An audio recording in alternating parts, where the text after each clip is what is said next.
OceanGate was doomed to fail, and it's not just the carbon fiber hull. Safety just is pure waste.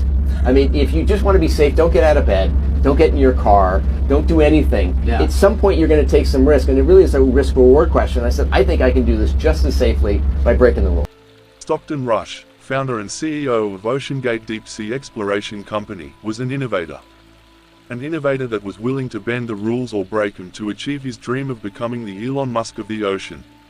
According to him, the many rules were stifling his innovative mind because of the safety precautions and constant fear-mongering.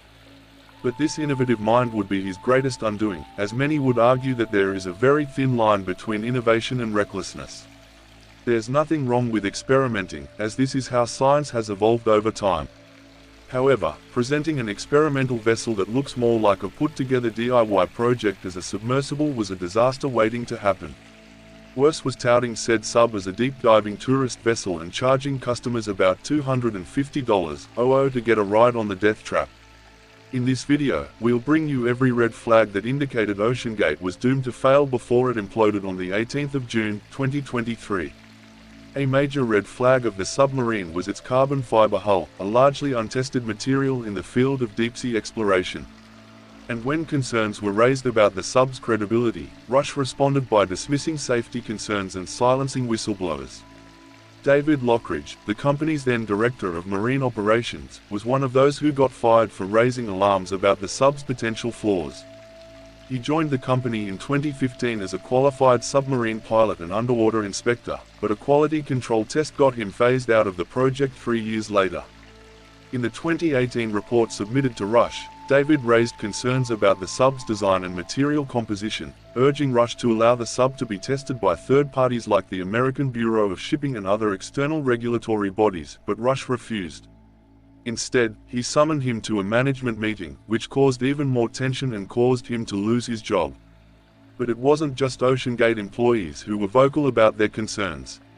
Several industry experts also tried to warn Rush about his constant disregard for safety precautions.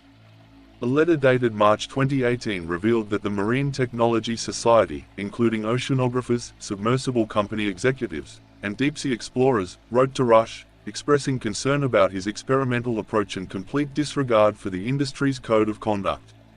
They were especially worried about his planned expedition to the Titanic wreckage, highlighting how his experimental approach could result in an underwater disaster, one that hadn't happened over the past 40 years.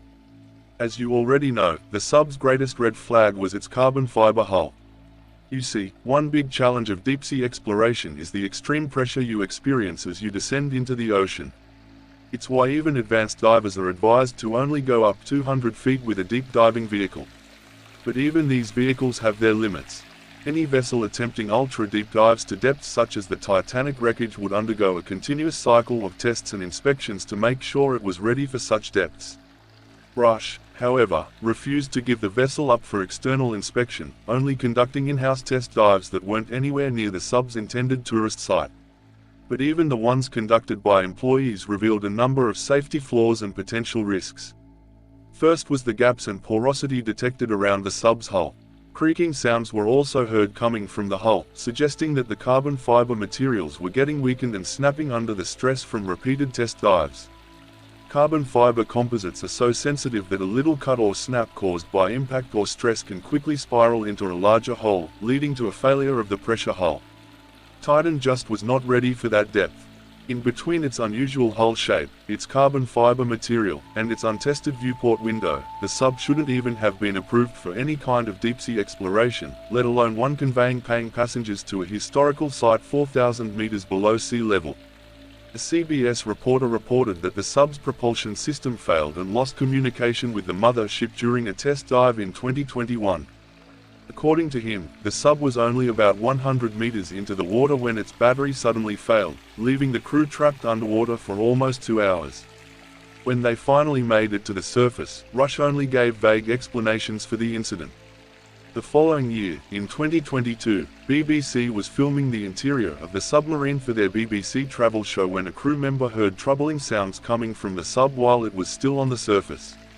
But Rush downplayed the concerns, claiming that almost every deep-sea sub makes that noise. A submersible expert also revealed to New York Times that he heard creaking sounds as the sub was lowered into the ocean, suggesting that the sound was from the fiber hull snapping under immense water pressure. Another major flaw of OceanGate's submarine was its failed backup system. According to Rush, the sub had 7 different backup systems intended to return the vessel back to the surface in case of an emergency. This included sandbags and lead pipes that dropped off, an inflatable balloon, and a dead man switch that automatically activated even if everyone on the sub was unconscious. But unfortunately, none of these systems were effective enough to prevent the Titan disaster. Even if it did and the sub resurfaced somewhere outside its mother ship's radar, passengers would still be trapped on board. 1. Because it had no escape pod, and 2. Because the hatch was sealed shut from the outside using 17 bolts. Any rescue attempt could only be effected from outside the sub, not inside. Perhaps the sub's most ridiculous flaw was that it had no advanced GPS or navigation system. Instead, the sub communicated with its mother ship using acoustic systems. As for how they communicated, the sub would send safety pings every 15 minutes to its mother ship back on the surface to let them know that it was still working. The vessel was also manned using a modified video game control system. Innovative failure. Rush was breaking every rule and disregarding standard safety procedures. It was only a matter of when, not if, something would go wrong, and it did. On the 18th of June, 2023, Rush, along with 4 other passengers, lost their lives after the Titan submersible imploded thousands of feet below the surface. We may never know what exactly caused the sub to implode, but we do know that there were warning signs. One question many have asked is how Rush was able to escape sanctions or safety inspections from regulatory bodies. You see, despite his disregard for long-held rules, Rush made sure to operate his sub on international waters, outside the jurisdiction of the US Coast Guards. OceanGate also operated as an underwater research and exploration company rather than a commercial tourism company. Passengers were called science observers or explorers rather than tourists and were made to sign a liability waiver that clearly stated that they were aware of the risks involved and consented to all possible outcomes, including death. Explore the unknown with us. For more thought-provoking content, investigative reports, and stories that spark curiosity, join our community by liking, sharing, and subscribing. Hit the notification bell to stay informed.